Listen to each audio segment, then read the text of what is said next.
Look, I just want to say this to Chinese people. The TikTok refugees, they flooded into Red Book. What do we call it? Little Red Book. It's been like, what, 3 to 5 days? Maybe less. As a president myself, nobody knows speed more than I do. And I tell you what, this is China speed. China speed, you heard me. It's so fast, frankly speaking, it's tremendous. Hi, I'm Carl Zha, your host to the Silk and Steel podcast. At this point, I might as well call my channel the RedNote Diaries, because as TikTok continue to look at an uncertain future in the US, because Trump said he wants United States to own 50% of the TikTok. TikTok without my approval. If TikTok is worth nothing, zero, without an approval. You know, if you don't approve, they're out of business, they're worth nothing. If you do approve, they're worth like $1 trillion. They're worth some crazy number. So I said, I'll approve, but let the United States of America own 50% of TikTok. I'm approving on behalf of the United States. No risk, we're not putting up any money. All we're doing is giving them the approval, without which they don't have anything. So, I don't know, it sounds like that works. What do you think? Good? I think so. So whether you like TikTok or not, we're going to make a lot of money. American users continue to sign on the Chinese social media app RedNote, where Chinese and American users continue to compare notes on medical bills, taxes, and how they live. Take a look. While we're watching all this Chinese content, not propaganda, just everyday Chinese life, because RedNote is Chinese Pinterest, more or less. It's not their TikTok. We can't get their TikTok in our app store. We are getting to see everyday life in China. US government, you got some splaining to do, because we're seeing videos and their life is looking so much better than ours. You might see the videos where they eat out for breakfast and they can't decide where to eat for breakfast. So people are giving recommendations of all these restaurants and what the restaurants serve. First of all, you'll notice they tend to flash past the menu, and you can easily hop over to Google Currency and find out that almost everybody eats out for breakfast for like $1, $1.50. Full meal. For like $1, it's just part of the culture. 2, have you seen the corporate cafeterias? The paid for by the company corporate cafeterias, where there are like a plethora of options. Healthy, well-balanced options, some fried stuff, but like, here's a soup, here's some rice, here's a protein, here are some salad options, menu changes every day, take as much as you want. Did you notice they also take a lunch hour? A whole lunch hour to enjoy their meals? Now let's skip on to dinner. Have you seen the amount of seafood they're eating?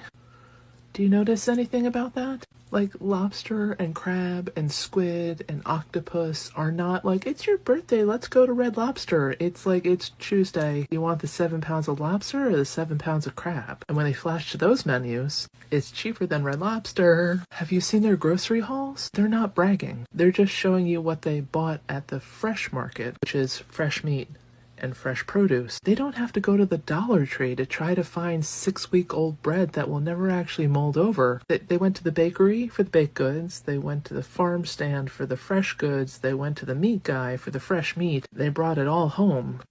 And they're not even like, oh my god guys, the savings and the coupons. Did you pick up on that? Have you seen the videos of the kids at schools? Not just doing some weird, like, to the test. Have you seen the ones where they clean up the classroom and cook their own meals? These are like 2nd graders who are making their own meals, and then they clean up after their own meals, who are learning motor skill functions and basic life skills in school. And maybe you want to hop over to TikTok and see what's going on in a 2nd grade classroom in the US. Have you seen the town square dancing thing? There used to be a tall gentleman on my TikTok early on in COVID. He would do square dancing. Apparently it's not just him. Apparently towns have these fitness activity centers in like the town square, and people gather and do like Tai Chi in the morning and square dancing at night. We're watching everyday life in China. We don't even need propaganda. We're watching everyday clips. Shit's cheaper, shit's cleaner, people on the app are nicer.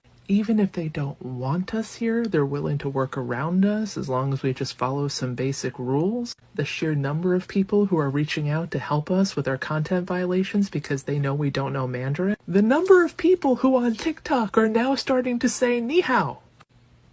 US government, congratulations. We didn't need China's propaganda. You pissed us off so bad we went running towards just their everyday life videos. And that is so attractive, we didn't even need the propaganda ones. We just noticed the price of their groceries, the quality of their school, the paid for lunch and the full lunch hour at work thing. And seriously, some of their lobster udon noodle situations are cheaper than a Big Mac. For lobster. Tell me again about those tariffs you guys want to put in to save America. Now you want to get rid of the Department of Education. You better hope MAGA doesn't get on there. Because if China has the equivalent of a Ford F-150 and if it costs like under $10,000, you're so fucked. I'm just having eye-opening conversations with people on RedNote where I was asked like 10 minutes ago, what do you eat? What do you eat for 3 meals a day as an American? And I had to be like, oh, I don't eat 3 meals a day. And they're like, why? And I was like, well, I can't afford to. I'm single and I work 3 jobs just to maintain ownership of the crappy house that I'm in now. So what I do is I wake up in the morning and I drink a cup of coffee and I take my medication that helps me not want to unalive myself during the day. And that also takes away my appetite. It gives it back for a brief moment, but between the depression and the medication, I usually don't want to eat. So it's okay. It's okay that I can't afford to eat because I don't want to most of the time anyway. And then for dinner, it's anyone's game. I take free stuff wherever I can, but most of the time I just try to like get something going in the slow cooker, like a roast and potatoes or carrots, something that will give me the bare minimum of protein and carbs to keep going. And they didn't know what to do with that. And then I was asked, is it true that you have to pay for ambulances over there? Like if you have a heart attack or something, like you have to pay to like be taken to the hospital in an ambulance. And that was an eye-opening conversation because I'm sitting here and it's the 7th year after the last time I was taken anywhere by ambulance, and I never paid that bill because it was for 11 miles and it was $19,000 7 years ago. And I never paid that, so I sort of had an internal celebration when it fell off my credit report. Which they don't have in China.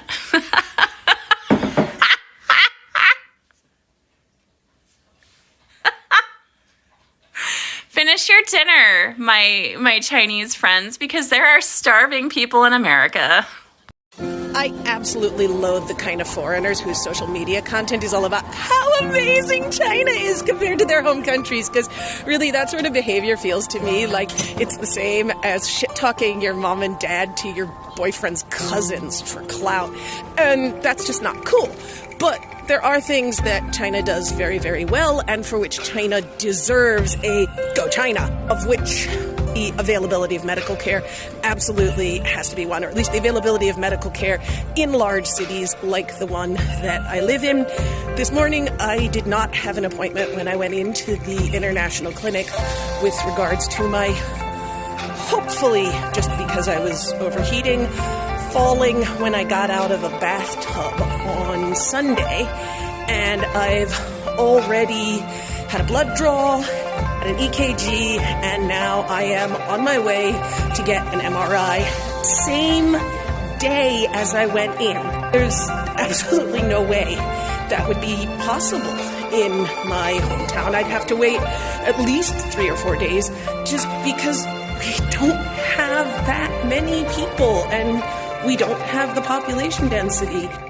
So yeah, go China. This is not a joke. I'm serious. I'm very, very serious. Listen, any American with a serious medical condition, buy a ticket, fly to China, get the medical care, go back. Don't ask me why. American people know why. And I'm sure, for many of you guys, the most expensive part in the whole process is the tickets. So if you are struggling, why not give it a try? The Chinese people on the RedNote app are saying they don't pay property tax. And as a Canadian, I'm sitting here going, wait a second. We have the highest taxes in like the world. And we have potholes everywhere. They have low taxes. And they live in the fucking future. In China, we don't need to pay real estate tax. Okay, such like my apartment, $70,000. When I buy it, I only pay one time 1% of the tax. What do you mean they don't have taxes? What do you mean you buy a house for $70,000 and you own it forever? What? Hello, American friends. The third letter to my American friends. Many of you have asked me whether there are a lot of taxes in China. I'll explain based on my own situation. In China, I'm in the lower middle class. I graduated from college in 2016, and my monthly income at that time was around 5,000 to 6,000 yuan. At this income level, there's no need to pay taxes in China. This income has a purchasing power equivalent to about $2,500. In 2022, the 6th year of my work, my annual income was 700 yuan, with a purchasing power equivalent to $350,000. Taking into account tax-free allowances such as for renting a house and supporting parents, I finally paid 200,000 yuan in taxes. If I get sick or have children, the tax amount will be further reduced on this basis. Now, I've been working for 8 years. In 2024, I set up a personal studio. My annual income is 1 million yuan with a purchasing power equivalent to $500,000, but I don't pay any taxes at all. This is because the government encourages us to start businesses. For personal studios, if the annual income is within 1.2 million yuan, it's tax-free, with a monthly tax-free allowance of 100,000 yuan. Our 5 basic insurances, including medical insurance, pension insurance, unemployment insurance, work-related injury insurance, and maternity insurance, must be paid by the company for employees. It's about 1,000 yuan per month. The company and the employee each pay half. There's also the Housing Provident Fund, which is 400 yuan per month. Again, the company and the employee each pay half. The Housing Provident Fund can be used when we buy or rent a house. It provides a low-interest loan of up to 600,000 yuan, with an interest rate of 3% and a maximum loan term of 30 years. Okay, what he's saying is he was lower middle class when he first joined the workforce. Obviously, when you make 700,000 RMB a year or a million RMB a year, you're not lower middle class in China. You're at least upper middle class. If you don't want to buy or rent a house, you can withdraw the Provident Fund at any time. These are the minimum standards that companies are required to pay. As long as an employee has provided labor to the company, these must be paid. Even if there's no labor contract, the company still has to pay. There's no way to avoid it. If a company dares not to pay, you don't need to hire a lawyer. Just call the government's Labor Arbitration Bureau. Someone will handle it immediately. The Labor Arbitration Bureau will contact the company and demand payment. If the company doesn't pay, it will be directly fined after arbitration, and the money will be compensated to the employees, usually 2 to 3 times the amount that should be paid. The process is very fast and will be completed within 2 months. Usually, it doesn't take that long and can be resolved in a few days. The above-mentioned insurance and Provident Fund are the minimum payment standards. You can pay more, but generally, companies only want to pay according to the minimum standards. Only some large companies will pay more. My wife works for a big internet company. She pays 7,000 yuan for the Housing Provident Fund every month, and the company and she each pay half. My American friends, do you have a lot of types of taxes? I've heard there are many strange taxes. Can you tell me about them? Oh, by the way, some friends have asked me if they can forward or use my videos and portraits. Here, I'd like to clarify that as long as it doesn't violate the law and doesn't harm the interests of others, I freely authorize the working people around the world to use my videos. Peace. People all over the world are clowning us. No wonder America been trying to keep us sheltered. You see the architecture of China's buildings? You go anywhere and look at the architecture of these people's buildings.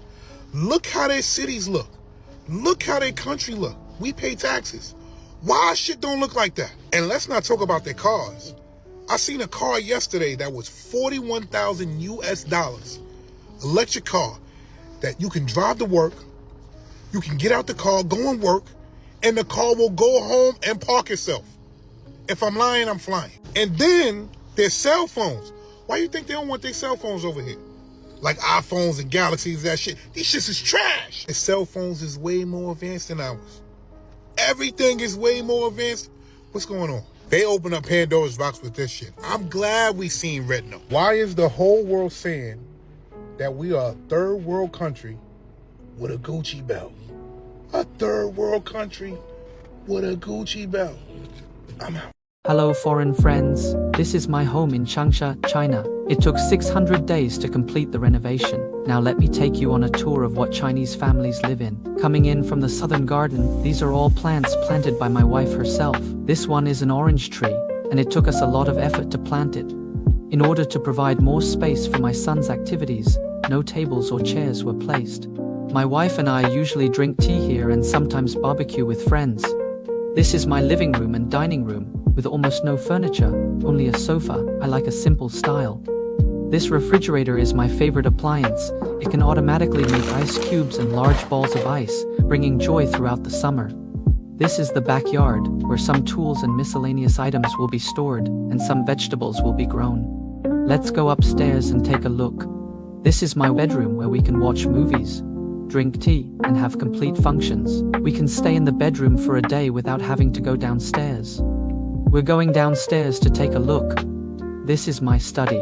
I work from home for a long time every day, so this floor is a work area that is very independent and not disturbed.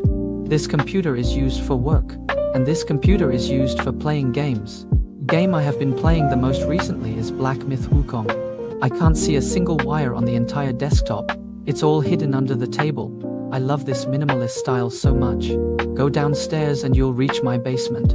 This is a comprehensive leisure space where I usually exercise, play guitar, and watch TV. Alright, that's all for today's tour. Can you take a look at what your 小红书 Now, there's a lot of discussion and debate among Americans how realistic this lifestyle is in China. Well, I just wanted to add a couple caveats. This house is located in Changsha, which is not a first-tier city like Beijing, Shanghai, Guangzhou, or Shenzhen, where housing will be a lot more expensive. You can find a lot of big houses on the outskirts of third-tier Chinese cities like this, and they will be a lot less expensive. If you are a software engineer and you are doing remote work, it's possible to maintain this lifestyle. This is equivalent of, say, you are earning a competitive salary in San Francisco tech companies, but you are working remote in places like Utah or Texas. And for a Chinese household that make combined income of 100,000 US dollars, it's quite affordable to buy a house like this in the outskirts of Changsha. By the way, Changsha is a big city. It's a city of 10 million people, and it's connected by high-speed rail. So it's if you make combined household of $100,000 USD, you can live very comfortably in China in places like this. In places like Beijing, Shenzhen, Shanghai, not so much, because there the housing price will be much more expensive. Hi TikTok refugees. I bet most of you have never seen Chinese courtyard like this. It's a rainy evening. Let me give you a house tour of Chinese ordinary young people. Here is a 2-meter wide plastic wood corridor that serves as a transition between the garden and the interior. Many fans wondered what the pavilion was used for. It's actually a mahjong room. Next to it is the fish pond. It's also a comfortable place to sit and talk. This is the main fish pond, 2 meters deep. On the other side is a stream with a depth of 60 centimeters. We usually get in and out of the garden through this sliding door. This is the garden laundry. where you can also dry clothes on sunny days. Now let's go to the entrance door and get inside. There's no lawn here near the front door, covered in marble for easy parking. I usually like to store my deliveries here. Let's go inside. Welcome to my sweet home. This is the multifunctional island area. You can wash your hands when you get home. Inside is the Chinese kitchen. My husband is making dinner. This is the living room. The decoration is made of many wood elements, simple but durable. On the other side is the dining room. You can also watch TV while eating. Let's go to the kitchen and see what my husband is cooking. My husband is making delicious pork chops. The 3-meter island is really practical. May I see what your house looks like? See you next time. Now we have musical collabs on RedNote remotely. I hope I don't get a copy strike on this. Check this out.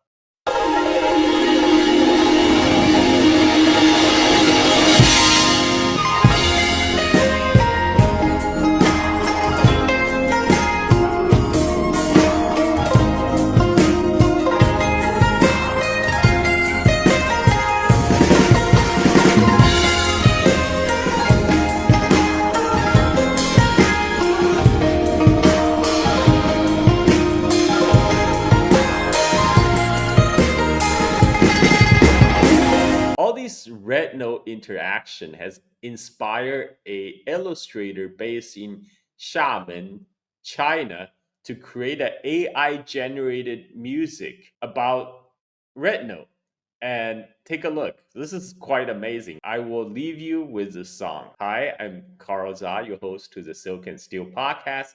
Leave in the comment below what you would like to see more on my channel.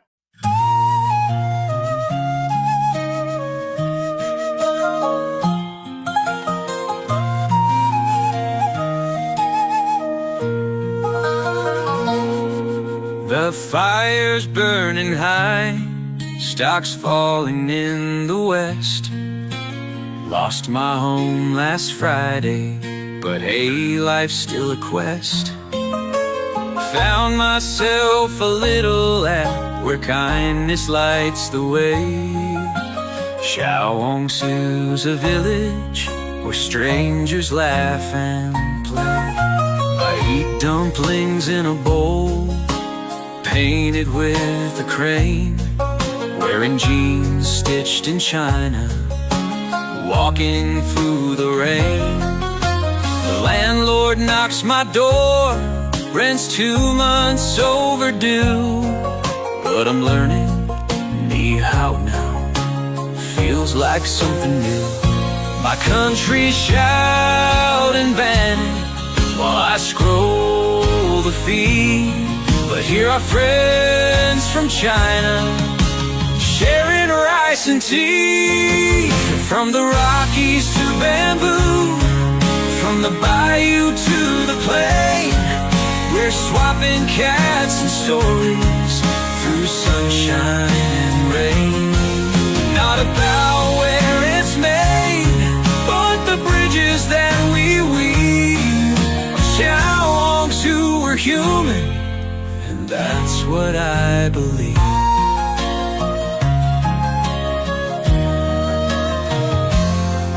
Do you really work 2 jobs? I asked, they smiled and said, we're saving up for hospital bills, so we baked some bread. They said my TikTok's banned, but what's a band to me? I'm planting seeds in Shaongshu, where all the world can see. Under lantern light I see a bridge built out of words. Through laughter, love, and languages, we're stitching different worlds. The rivers flow through bamboo groves and under starry skies. Here's to you, my distant friend, our bond will never die.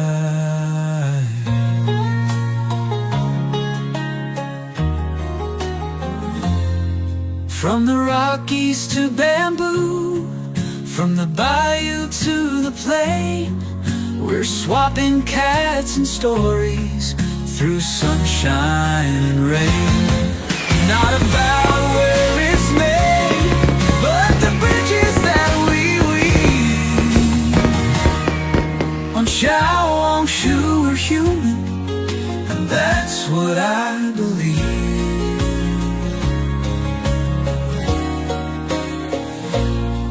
The app may fade, but memories stay like tea leaves in a cup. From cranes on boats to stars above, we've built each other up. So light a lantern, write a note, and sing this little tune. On bridges built in kindness, the world's a brighter